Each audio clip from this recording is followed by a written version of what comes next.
জাতীয় ক্রিকেট দলের সাবেক অধিনায়ক ও দেশের হয়ে প্রথম শততম টেস্ট খেলার গৌরব অর্জনকারী মুশফিকুর রহিম নিজ জেলা বগুড়ায় একটি আধুনিক ক্রিকেট একাডেমি প্রতিষ্ঠার ঘোষণা দিয়েছেন। দুপুরে বগুড়ার শহীদ চান্দু স্টেডিয়ামে আয়োজিত এক সংবর্ধনা অনুষ্ঠানে তিনি এই ঘোষণা দেন।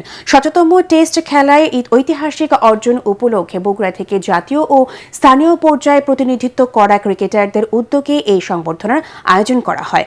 সংবর্ধনা অনুষ্ঠানে মুশফিকুর রহিমের হাতে ক্রেস্ট তুলে দেন জাতীয় দলের সতীর্থ ও বগুড়ার গর্ব তাওহিদ হৃদয়।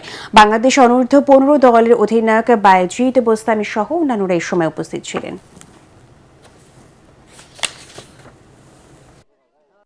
মাঠটা এখন এত সুন্দর এবং এই বগুড়ার উইকেট আমার কাছে মনে হয় এর আগে যারা এখানে খেলেছে, শুধু আমি না, তামিম বলেন, হৃদয় বলেন, ওরা যারা এখানে খেলেছে সবাই বলেছে। এবং এর আগে যখন সেভারাল টাইমস আপনার প্রিমিয়ার লিগেও এক সময় এখানে হয়েছে 300+ রান, 320 রানসও চেঞ্জ হয়ে গেছে।